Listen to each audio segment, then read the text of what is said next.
விருதாச்சலத்தில் முகாம் என்ற பெயரில் மாற்றுத்திறனாளிகளை வாட்டி வதைக்கும் அரசு அதிகாரிகள் என குற்றச்சாட்டு எழுந்திருக்கிறது. கதவை உள்பக்கமாக தாளிட்டுக் கொண்டு முகாம் நடத்தியதால் ஊனமுற்றவர்கள் பல மணி நேரமாக காத்திருக்கும் அவல நிலையானது அங்கு ஏற்பட்டிருக்கிறது. அது குறித்த அண்மை செய்தியை தற்போது பார்த்து வருகிறோம்.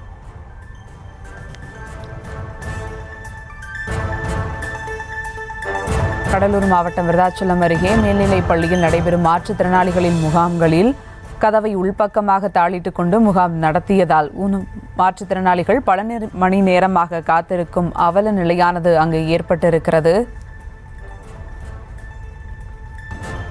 குடிநீர் வசதியோ கழிப்பறை வசதியோ முறையாக இல்லை எனவும் மாற்றுத்திறனாளிகள் வேதனையானது தெரிவித்திருக்கின்றன. அது குறித்த ஒரு அண்மை செய்தியை தற்போது பார்த்து வருகிறோம். கூடுதல் விவரங்களோடு இணைகிறார் செய்தியாளர் பிரகாஷ். வணக்கம் பிரகாஷ், விவரங்கள். கடலூர் மாவட்டம் விருதாச்சலம் அரசு ஆண்கள் மேல்நிலைப் பள்ளியில் மாற்றுத்திறனாளிகளுக்கான முகாம் நடைபெற்று வருகிறது.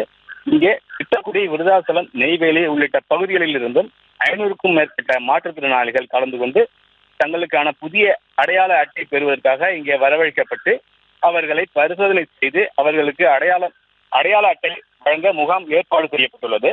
முகாம் நடத்தப்படும் இடத்தில் குடிநீர் வசதியோ கழிப்பறை வசதியோ ஏதும் இல்லாமல் முகாம் நடத்துவதால் மாற்றுத்திறனாளிகள் கடும் சிரமத்திற்கு உள்ளாகின்றனர். கதவை உள்பக்கமாக தாழிட்டுக் கொண்டு முகாம் நடத்தியதால் ஊனமுற்றவர்கள் பல மணி நேரம் காத்திருக்கும் அவலமும், முறையான திட்டமிடல் இல்லாததாலும், வழி நடத்துவதற்கான அதிகாரிகள் பற்றாக்குறையாலும் மாற்றுத்திறனாளிகள் ஆங்காங்கே காத்திருக்கும் அவல நிலையும் ஏற்பட்டுள்ளது.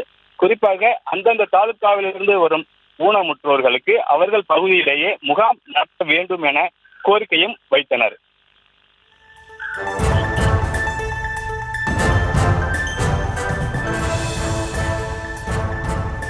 விவரங்களுக்கு நன்றி பிரகாஷ்.